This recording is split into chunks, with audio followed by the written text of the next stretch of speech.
Magandang hapon sa ating lahat at naritong ulat sa lagi ng panahon ngayong hapon ng Lunes, November 17, 2025.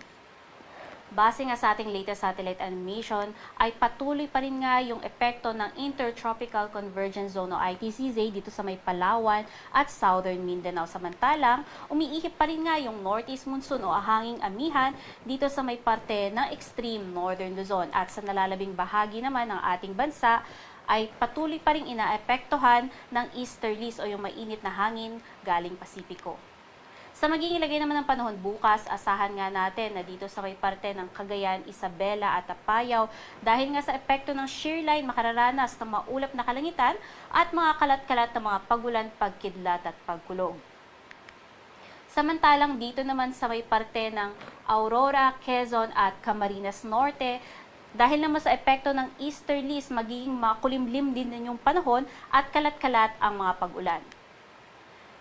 Dahil nga sa epekto ng Northeast Monsoon, makararanas nga ng bahagyang maulap hanggang sa maulap na kalangitan na may mga pulu-pulong mahihinang mga pagulan dito sa may parte ng Ilocos Norte at Batanes. Samantala, sa nalalabing bahagi nga ng Luzon kasama ang Metro Manila dahil sa epekto ng easterlies, magkakaroon pa rin tayo ng mga pulu-pulo at mga panandaliang mga pagulan, pagkidlat at pagkulog, lalong-lalo na nga sa hapon hanggang gabi.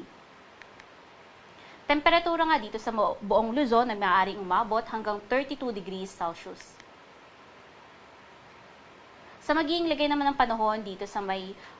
parte nga ng Palawan, maging dito sa may Zamboanga Peninsula, Barm, Northern Mindanao, Sarangani at Sultan Kudarat, asahan nga rin yung pagiging kalat-kalat ng mga pag-ulan at makulimlim na panahon dahil yan sa patuloy na epekto ng Intertropical Convergence Zone o ITCZ. Samantalang dito naman sa Caraga at Davao Region, especially nga dito sa Caraga, although may mga pag-ulan ngayon, asahan nga na mas mababawasan na nga yung mga pag-ulan dyan bukas at makararanas na lamang ng bahagyang maulap hanggang sa maulap na kalangitan at mga pulu-pulog at mga panandali ang mga pag-ulan, pagkilat at pagkulog, lalong-lalo na nga sa hapon at gabi. Samantalang sa buong Visayas naman, dahil nga sa patuloy na epekto ng easterlies, maging maganda ang panahon sa umaga, ngunit pagsapit ng hapon ay dyan na naman papasok yung mga pulu-pulo at mga panandali ang mga pag-ulan. Temperatura nga ay maaaring umabot hanggang 32 degrees Celsius dito sa may Palawan, Visayas at Mindanao. Sa magiging lagay naman ng ating karagatan, wala po tayong nakataas na gale warning, ngunit asahan nga na dito sa may northern at western seaboards ng Luzon makararanas ng katamtaman hanggang sa mga matataas na mga pag-alon. Kaya inaabisuhan natin lalong-lalo na nga yung maliliit na sasakyang pandagat na mag-ingat po sa paglalayag dahil yung taas ng alon nga ay maaaring umabot hanggang 3.7 meters. Samantala sa nalalabing bahagi nga ng ating karagatan, makararanas ng banayad hanggang sa katamtaman ng mga pag-alon. Sa magiging lagay naman ng panahon sa susunod na 3 araw dito sa mga piling lugar sa Luzon, asahan nga natin na dito sa parte nga ng Metro Manila, Baguio City at Legazpi City at malaking bahagi pa ng Luzon dahil nga sa patuloy na epekto ng easterlies, lalong-lalo na nga dito sa may parte ng Metro Manila at Legazpi City ay patuloy pa rin nga yung mga pulu-pulo at mga panandali ang mga pagulan, pagkidlat at pagkulog sa hapon at gabi. Samantalang sa may Baguio City, nakikitaan na nga rin natin na maabot na ito ng epekto ng Northeast Monsoon, especially nga yung buong Northern Luzon. At pagsapit nga ng Huwebes, dahil nga sa patuloy na pagbugso ng Northeast Monsoon, ang malaking bahagi nga ng Northern Luzon, sa may parte ng Ilocos Region, Cordillera at Cagayan Valley ay makararanas na nga ng maulap na kalangitan na may mga kalat-kalat na mga pag-ulan. At dito naman sa may Legazpi City, dahil nga maaaring bumaba yung shear line, o ito nga yung banggaan ng hangin galing sa Northeast Monsoon at easterlies, ay maaari na rin niyang magbigay ng mga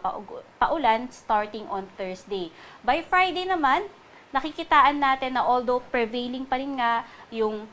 Northeast Monsoon, maging yung easterlies sa buong Luzon, ay mas maging maganda na nga yung panahon. Sa magiging lagay naman ng panahon sa susunod na 3 araw dito sa mga piling lugar sa Kabisayaan. Good news po sa ating mga kababayan dyan dahil patuloy pa rin nga yung magandang panahon, paghandaan lamang yung tsansa ng mga pulu-pulo at mga panandali ang mga pag-ulan sa hapon hanggang gabi. Sa magiging lagay naman ng panahon dito sa may Mindanao, sa susunod na 3 araw, asahan nga natin na although hanggang bukas, malaking bahagi pa rin nga ng Mindanao yung makararanas ng mga kalat-kalat na mga pag-ulan. Pero starting by Wednesday, dito na nga lamang yan sa may parte ng Davao Region at asahan nga na starting on Thursday up to Friday, maging dito sa malaking bahagi nga or iba pang bahagi ng Mindanao ay magkakaroon na lamang ng pulo-pulo at mga panandaliang mga pag-ulan. Ang araw ay lulubog dito sa Kamaynilaan ng alas 5:24 ng hapon at sisikat naman bukas ng alas 5:58. Manatiling